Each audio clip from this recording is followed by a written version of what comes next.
Olá, hoje eu quero falar sobre crise do pânico. Você conhece alguém que tem crise do pânico? Então, olha só, eu queria falar basicamente de uma forma bem minimalista, vamos dizer assim, que a gente tem dois cérebros. A gente tem um cérebro racional e um cérebro emocional.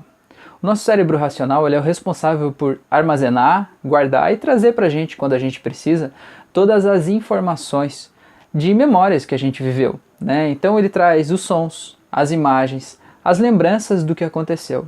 E o nosso cérebro emocional, como o próprio nome já diz, ele guarda as emoções que a gente viveu em cada um desses momentos. Então esses dois cérebros trabalham juntos, né? Na verdade é um cérebro só, mas vamos dividir para a gente conseguir entender um pouco melhor. Então esses dois cérebros, eles trabalham juntos. O que acontece? Muitas vezes, quando a gente vive uma situação de uma forma bem simples, qualquer situação que a gente vive no nosso dia a dia, o nosso cérebro ele busca na nossa memória automaticamente todas as vezes que a gente viveu situações que ele considere parecidas com as situações que a gente está vivendo agora. E aí ele traz de lá essas lembranças e os aprendizados de todas aquelas vezes que você viveu situações parecidas, para que você não precise reinventar a roda cada vez que você vive uma situação nova. O que acontece no caso da crise do pânico?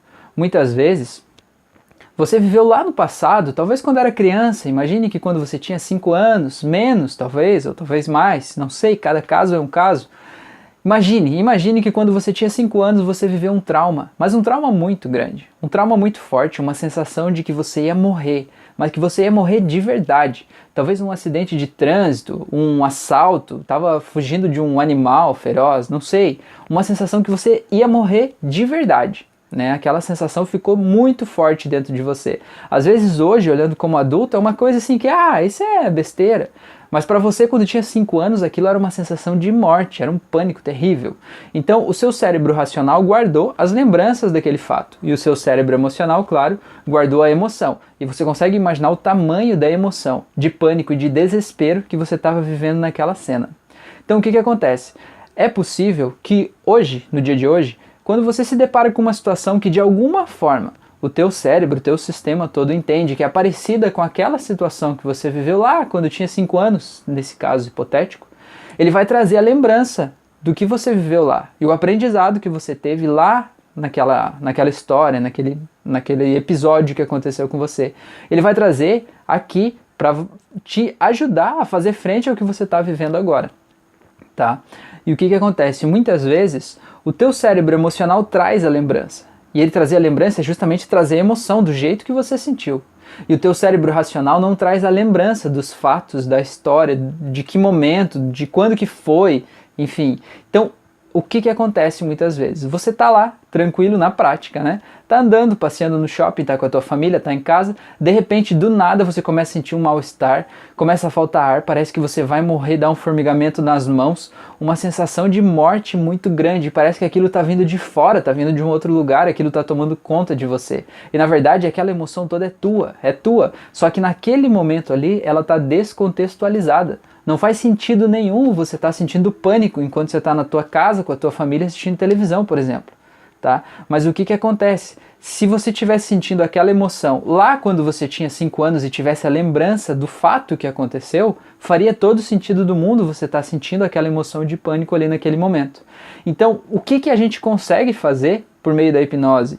A gente consegue fazer uma regressão lá naquela tua memória e reescrever aquela memória de um jeito muito mais saudável para que esse sentimento de pânico ele não faça mais parte da tua história. Além disso, a gente precisa mudar alguns gatilhos, porque a síndrome do pânico, se você não tem, mas conhece alguém que tenha, ela não começa de uma hora para outra. Ela dá um pequeno sinal, uma crise de glicemia, dá uma falta de ar, ela dá um pequeno sinal, e esse pequeno sinal gera um outro um pouquinho maior, que gera um pouquinho maior, que dá um outro, que dá um outro, que dá um outro, e que gera uma sensação de morte terrível. Pessoas sofrem disso de forma muito intensa, muito grande. Vou deixar aqui o link nos comentários do depoimento da Denise, que foi uma paciente minha, que ela sofria disso há 14 anos. Ela fez uma só sessão de hipnose quando ela gravou esse vídeo. Então, se você tiver interesse, dá uma olhada no depoimento dela. E eu vou deixar também aqui no link o link de uma auto-hipnose que eu gravei justamente para você, que sofre dessa síndrome do pânico e está disposto a deixar isso também como uma página virada na sua vida. Esse também é um presente meu para você. E o que eu lhe peço é que, se você fizer essa auto-hipnose e sentir que isso realmente teve alguma diferença na sua vida, volta aqui no comentário ou na página e comenta, compartilhe essa sua experiência, porque eu tenho certeza que a sua experiência vai ajudar ainda muito mais pessoas. Então, gratidão por ter acompanhado esse vídeo.